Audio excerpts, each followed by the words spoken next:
Un tercer ejemplo que vamos a hacer de razón de cambio.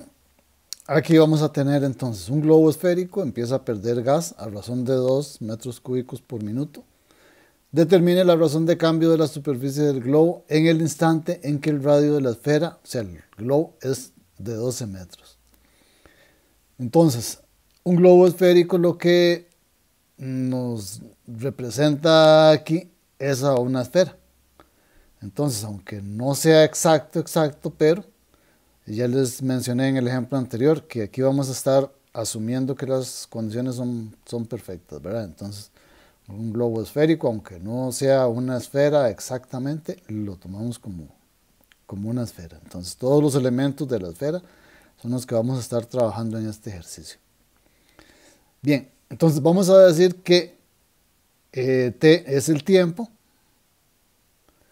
Recuerden que en estos ejercicios de razón de cambio siempre vamos a estar trabajando con respecto al tiempo, entonces esa variable de tiempo va a ser t. Ahora, como hablamos de una esfera, que es el globo, entonces vamos a decir que r es el radio de esta esfera. Al hablar de el gas que está dentro del globo, entonces ahí lo que nos referimos es, o lo que se refiere el problema es al volumen. Entonces digamos que ese volumen va a ser V. La fórmula para el volumen de una esfera es 4 pi tercios por R a la 3. R, acabamos de mencionarlo, es el radio. Entonces esta es la fórmula del volumen. Además, el problema nos dice que determine la razón de cambio de la superficie del globo. La superficie del globo es el área.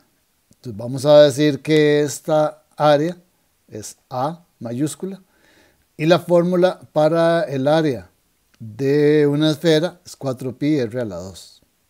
Esas dos fórmulas sí hay que sabérselas. Ahora, cuando el problema dice perder el gas, entonces aquí lo que estamos teniendo es una variación en la cantidad de gas que contiene el globo. Eso lo que se refiere es a una variación en el volumen. Entonces, perder gas es perder volumen. O sea que estamos, con respecto al tiempo, estaría habiendo una variación en este volumen.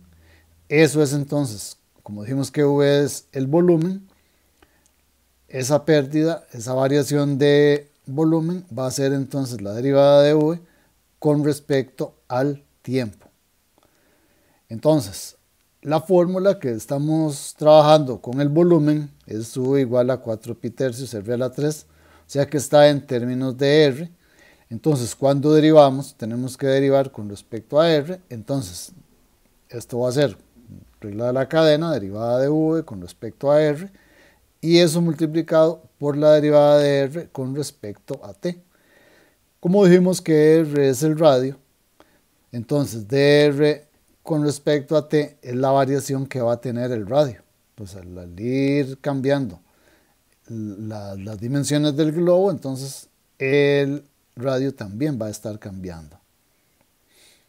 Ahora, como el V es, el volumen es 4 pi tercios R a la 3, entonces cuando derivamos con respecto a R, el 3 que está de exponente lo multiplicamos por 4 pi tercios, cancelamos el 3 con el tercios, nos queda entonces 4 pi r y al 3 que está en el exponente le restamos 1, 4 pi r a la 2 y eso multiplicado por el dr de t. Ahora, el problema nos dice que pierde gas a razón de 2 metros cúbicos por minuto. Entonces, como esa pérdida es una derivación de V con respecto al tiempo, entonces vamos a tener que dv de t, podemos ponerle números, es menos 2. Como decimos que es una pérdida, entonces es negativo y la cantidad va a ser 2. Si dijera que está más bien llenándose de gas, entonces sería 2 positivo, ¿verdad? Porque va a ir aumentando. Ahora entonces, tenemos una fórmula aquí para la derivada de V con respecto a t, que es 4 pi r a la 2 por dr de t, y en el paso anterior estamos diciendo que eso también es menos 2.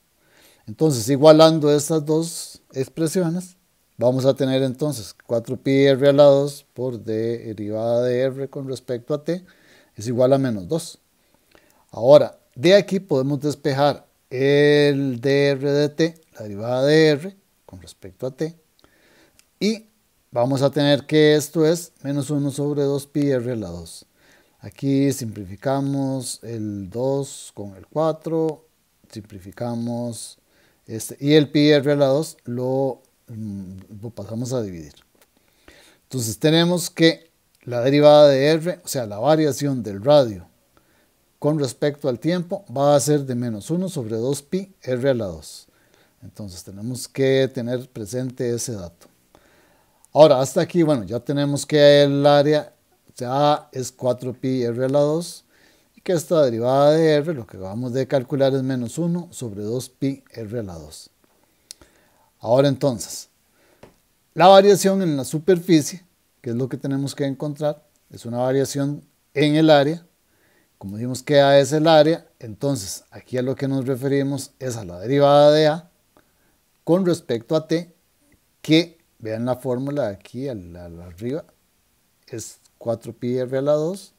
Entonces está en términos de r, entonces tenemos que derivar A con respecto a r. Pero como la variable con la que estábamos derivando al principio es la de t, la del tiempo, entonces tenemos que multiplicar eso por dr de t.